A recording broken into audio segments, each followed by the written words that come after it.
Hi guys, ഇന്ന് day 8 fitness ചലഞ്ചാണ്. ഇപ്പോൾ രാവിലെ തന്നെ ഹോം മെയ്ഡ് ഗ്ലൂട്ടോത്തിയൻ ഡ്രിങ്ക് നമ്മൾ ഉണ്ടാക്കി കഴിച്ചിട്ടുണ്ട്. അത് വൈഫ് സ്പെഷ്യലാണ്. നോർമൽ ഗ്ലൂട്ടോത്തിയനൊക്കെ ഒരു റേറ്റ് കൂടുതലാണല്ലോ. അപ്പോൾ ഇത് ട്രൈ ചെയ്ത് കഴിഞ്ഞാൽ നമുക്ക് വെളുക്കാനും കാര്യങ്ങൾക്കൊക്കെ പറ്റും, ബോഡി ഫുള്ളായിട്ട്. നിങ്ങൾക്ക് ആർക്കെങ്കിലും ഇതിൻ്റെ റെസിപ്പി വേണമെങ്കിൽ എനിക്ക് ഇൻസ്റ്റാഗ്രാമിൽ മെസ്സേജ് അയച്ചിരുന്നാൽ മതി.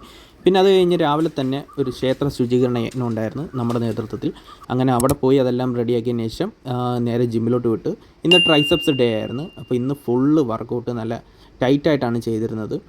എൻ്റെ മസിൽ പാർട്ടിൽ എനിക്ക് ഏറ്റവും ഫേവറേറ്റ് ഏതെന്ന് വെച്ചാൽ ട്രൈസെപ്സ് എന്നേ പറയത്തുള്ളൂ. അതേപോലെ ഷോൾഡറും. ഈ രണ്ട് പാർട്സ് എനിക്ക് ഭയങ്കര ഇഷ്ടമാണ്. അപ്പോൾ ആ 2 ദിവസം ഞാൻ വർക്കൗട്ട് നല്ല ആക്റ്റീവായിട്ടായിരിക്കും ചെയ്യുന്നത്. രാവിലെ തന്നെ ക്ഷേത്ര പരിസരമെല്ലാം നല്ല വൃത്തിയാക്കി മെനക്കെട്ടുകൊണ്ട് ബോഡി നല്ല വർക്കൗട്ടൊക്കെ ചെയ്ത് നല്ല വിയർത്തിരിക്കുമായിരുന്നു. ഇന്ന് കുറച്ച് ഫ്രീ ടൈം കിട്ടി. അപ്പോൾ ഞാൻ കരുതി ഞാൻ ചിക്കൻ മേടിച്ചിട്ട് എന്തെങ്കിലും ഒരു റെസിപ്പി ചെയ്യാം. അങ്ങനെ ചെയ്യാനായിട്ട് ചിക്കൻ വാങ്ങിയതിന് ശേഷം റെസിപ്പി എൻ്റേതായ ഒരു രീതിയിലൊക്കെ ചെയ്ത് എയർ ഫ്രയറിൽ ചെയ്തെടുത്തത്. അപ്പോൾ ഓയിൽ അധികം വേണ്ടി വരത്തില്ല, നല്ല ടേസ്റ്റായിരുന്നു. നിങ്ങളും വീട്ടിൽ ഇതണക്ക് എയർ ഫ്രയർ ഉണ്ടെങ്കിൽ വാങ്ങി ചെയ്ത് നോക്കൂ. അപ്പം ഡയറ്റിനൊക്കെ നല്ല ബെസ്റ്റാണ് ചിക്കൻ ഇങ്ങനെ എയർ ഫ്രയറിലൊക്കെ ചെയ്യുന്നത്.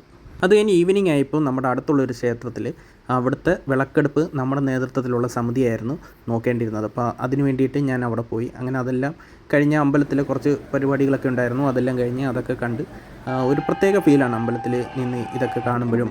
അവിടുത്തെ ആ സൗണ്ടും ആ അന്തരീക്ഷം എല്ലാം കാണുമ്പോഴത്തേക്കും മൈൻഡൊക്കെ നമുക്കൊന്ന് ഫ്രഷ് ആവുന്ന രീതിയിലാണ്. അപ്പോൾ നാളത്തെ വീഡിയോ ആയിട്ട് കാണാം നമുക്ക്. ബൈ.